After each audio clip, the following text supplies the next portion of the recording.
Tama nga, ang galing-galing ko namang mag-Chinese. Yang pagsasalita kong may sipon na Chinese, pinagtaka ni Will, ang kasamahan ko. Unang araw niya sa trabaho. Akala ni Will, si Terry, dahil matagal na itong pulis, ay magtuturo sa kanya ng mga karanasan sa trabaho. Hindi pala, tinuruan siya nito kung paano manligaw. Pasok ka na, tanga. Sinabi ko sa'yo na darating ako. Ginabayan na kita, magpapahinga na ako.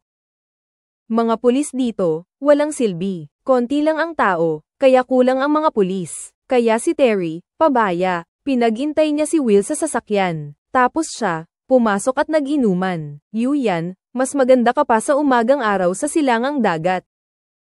Ganon din ang reaksyon ni Will, parang wala siyang magawa. Bilang baguhan, wala siyang magagawa kundi sumunod na lang. Pero ang mga susunod na mangyayari, ay mas nakakagulat pa sa inaasahan niya. Maya-maya lang, habang natutulog si Will, may tumawag sa pulis. Ang codename ng kaso ay 11-15. Agad na nagising si Will at tinawag si Terry. Pero kahit ilang katok na ang ginawa niya, walang sumasagot, para hindi maantala ang trabaho. Si Will mismo ang nagmaneho papunta sa pinangyarihan ng krimen. Akala niya isang pagnanakaw sa bahay ang kaso ng 11-15. Kaya pagkababa niya ng sasakyan ay agad niyang inilabas ang baril at pumasok sa loob ng bahay. Nang mga oras na iyon ay nakikinig ang mayamang babae ng kanta habang naghihiwa ng gulay. Walang anumang palatandaan na ninakawan ang bahay.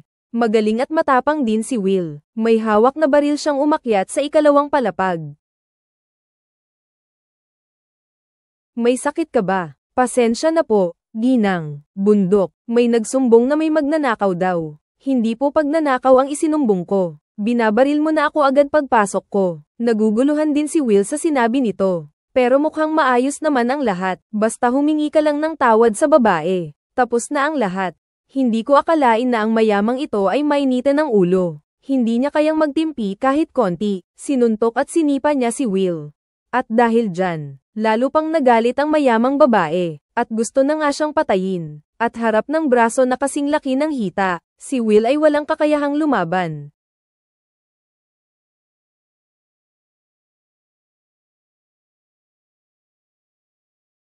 Ang sinakal na si Will ay nakaiwas sa kamatayan. Ngunit ang ulo ng mayamang babae ay tinamaan ng patpat at namatay agad. Ang isang biglaang pagbabago ng sitwasyon, ay agad na nagpabilis ng takbo ng tadhana.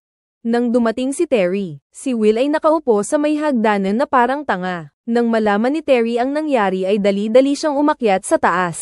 Pero hindi rin niya inaasahan na ganoon kalaki ang nangyari. Ang code 11-15 sa pag-report ay illegal parking ng sasakyan. At mayroong hindi pangkaraniwang pag-uga. Samantalang ang bagong dating na si Will ay inakala itong panluloob. Ang pinakaimportante, ang mayamang babae ay ang pinakamayamang tao rito. Ang biglaan niyang pagkamatay, ay nangangahulugang sa unang araw pa lang ni Will sa trabaho. Kaya naman, natanggap ko na ang sertipiko ng pagkawala ng trabaho. Kasama na rin ang ilang taong pagkabilanggo. Si Terry naman ay napakanganga sa akin. Walang pag-iisip na sinabi niyang ay uulat niya ang totoo. Pero pagkatapos, biglang napaisip si Terry. Nagsasaya siya noong mangyari ang insidente. Kung ay uulat niya ito, babalik din siya sa probinsya para magtanim. Bakit mo sinira ang ulo niya, Will? Yun ang unang payo ko sa'yo. Huwag kang pumatay. Simula nang makita ko ang mga pulang mata mo, alam ko nang hindi dapat tayong magkapareha. Wala yung kinalaman sa mga mata ko. Putang ina.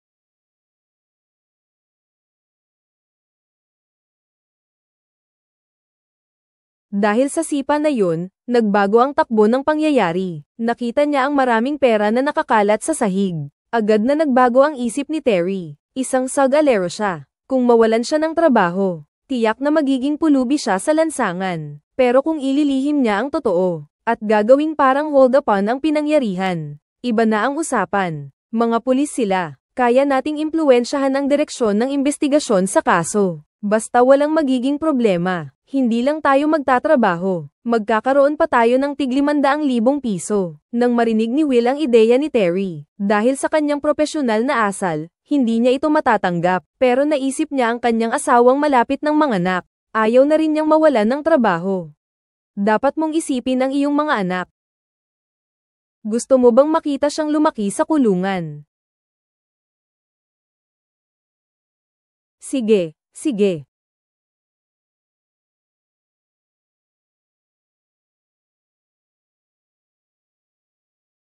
Ganito ang mga tao sa harap ng panganib. May humihila sa iyo pabalik, iyon ay ang pagpigil sa gilid ng bangin. Ngunit kung itutulak ka, ang wakas ay tiyak na kapahamakan. Agad nilang inayos ang pinangyarihan. Ang pera ay inilagay na rin sa compartment ng sasakyan. Nang bigla na lang napansin ni Will, nawala na ang bisikleta sa may pinto kanina. Kinabahan siya ng husto. Ibig sabihin, may nagtago sa loob ng bahay, tapos palihim na umalis. O kaya naman ay may dumaan at ninakaw ang bisikleta. Alinman sa dalawa, pareho silang may posibilidad na matuklasan. Pero hindi pwedeng magtagal ngayon. Para magkaroon ng alibay, huminto sila ng sasakyan. Ang tanging kasalanan lang nito ay ang pagmamaneho ng mabilis. At kilala pa pala ng driver si Terry. Pero kahit anong mangyari, desidido si Terry na magbigay ng tiket, para lang mailagay sa tiket. Isulat ang oras kung kailan naganap ang krimen. Sa ganoon, pareho silang may perpektong alibay si Will. Pagkatapos noon, nanahimik na lang silang dalawa.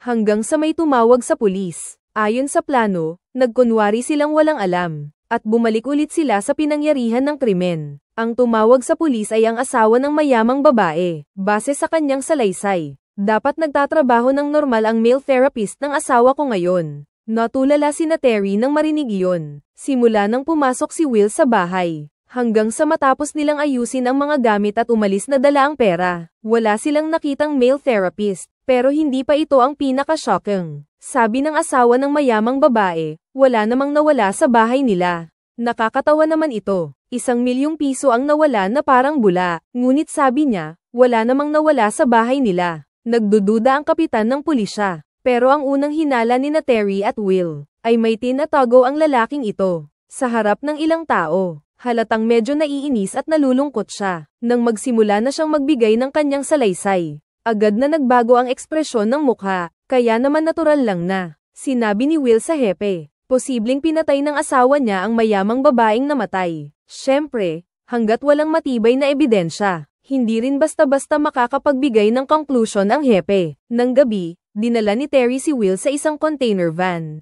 Pansamantalang iniwan nila roon ang pera. Ano ang password?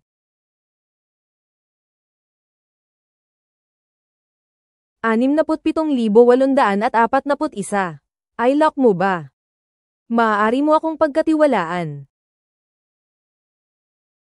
Walang pupunta rito. Ligtas dito. Nagkasundo ang dalawa na hanggang sa tuluyang matapos ang lahat, ay walang sino man ang maaaring kumuha ng pera. At ang bagay na ito ay hindi dapat malaman ng ibang tao. Pero maganda ang sinasabi ni Will. Pag-uwi ko, sinabi ko sa asawa ko ang lahat ng nangyari. Ang tanging hindi tugma sa katotohanan ay, ang sinabi niyang si Terry ang nakapatay ng hindi sinasadya sa mayamang babae. Nang marinig ito ng buntis kong asawa, agad na nagsimula ang pagdududa sa kanyang isipan. Para sa kanya, si Terry ay may label ng panganib. Samantala, habang umiinom ang sheriff, pinuntahan siya ng driver na binigyan niya ng multa kanina. Ang paglampas lang naman ng 1% sa limit ng bilis ay hindi naman karaniwang pinagpapatawan ng multa. Magkakilala naman kaming lahat, kaya naman, pinakiusapan ng babae ang sheriff na kanselahin ang multa niya. Walang pag-aalinlangan itong sinang ayunan ng sheriff, pero medyo kakaiba ang oras na nakalagay doon. 3:20, eksaktong oras ng pagkamatay ng mayamang babae. Kinabukasan, nagkita ulit sina Terry. Pagkakita pa lang, tinanong na agad siya ni Terry, sinabi mo ba sa asawa niya? Matibay na sinabi ni Will na ni isang salita ay hindi niya ito binanggit. Seryoso ang mukha niya. Kaya naman hindi na nag-isip pa si Terry. Sumakay silang dalawa at dumiretso sa bahay ng coach ng mayamang babae. Pagdating nila roon, bago pumasok sa loob, nakita agad ni Will ang bisikleta noong araw na iyon. Pagkatapos, hinarap ng coach ang kanilang mga tanong. Mukhang medyo peke. Sabi niya, umalis na siya ng 12:30 ng tanghali ng araw na iyon, at hindi siya nagbisikleta. Pero ang totoo, ng araw na mangyari ang insidente, nasa second floor siya ng villa, nag-eehersisyo. Ang ingay kasi ng dalawa sa baba. Akala pa nga ng trainer, may bisita. Sino kaya ang sumilip? Muntik na siyang himatayin. Sa isang banda, pulis na nagtatago ng pera. Para hindi mapahamak, tahimik na tumakas ang coach sa bintana. Ngayon, nahaharap sa pagtatanong ng dalawa. Paano siya magsasabi ng totoo? Alam niya ang ibig sabihin ng pagpatay para itago ang krimen. Kaya sa karaniwang pagtatanong na ito, wala namang napansin sina Terry na kapansin-pansing butas. Kaya natapos na ang pag-uusap matapos kumuha ng salaysay, kahit na may nakita talaga siya. Dahil lang sa may relasyon siya sa mayamang babae, wala ring maniniwala sa kanyang sinasabi. Oo, tama ka. Bantayan natin siya ng mabuti. Sa ngayon, mukhang hindi naman malaki ang banta ng coach na ito. Pero hindi lang naman ang coach ang hindi matatag na bagay. Nang araw na mangyari ang krimen, ang asawa ng mayamang babae, pag-uwi niya ay nakita ang katawan sa sahig. Walang kahit anong naramdaman. At may kaunting kasiyahan pa nga. Matagal nang negosyante si Lautay ng isda sa dagat, at maraming utang na loob. At mayroon siyang sekreto, na 6 na buwang relasyon sa kanyang sekretarya. Ang mayamang asawa niya ay may malaking insurance. Para makuha ni Old Tay ang perang yun. At para makasama na niya ang sekretarya niya, nagpundar siya ng 1 milyon. Umupa siya ng isang killer para patayin ang asawa niya. Ngayon, patay na ang tao at nakuha na rin niya ang pera. Iniisip pa ni Old Tay na profesional ang killer. Sino kaya ang nakakaalam na hindi pa tapos ang kwento? Tumawag na ang killer. Inutusan na ito si Lautay na pumunta sa kanya kinagabihan. Natulala si Lautay. Tapos na ngayon, bakit pa siya hahanapin? Hindi lang pala siya ang naguguluhan. Noong papasok na ang killer sa bahay para pumatay, wala na palang buhay ang mayamang babae. At ang basket na pinagkasunduan nilang pagtataguan ng pera ay wala ng laman. Naghahanda siya ng matagal. Tapos naagawan pa ng ibang killer ng trabaho. Paano niya kakayanin yun? Kaya tinawag niya si Lautay para humingi ng paliwanag. Magkausap silang dalawa pero hindi magkasundo. Nang mahaba-habang usapan, sakalang nalaman ni Lautay. Hindi pala siya ang pumatay. Wala namang pakialam ang killer kung sino ang pinatay niya. Sa profesional na pananaw, pumunta ako mismo sa pinangyarihan at handa na ang lahat. Kaya't hindi pwedeng kulang kahit 1 sentimo. Kundi, ang susunod na mamamatay ay si Lautay. Pagkarinig niyon, halos maiyak na si Lautay.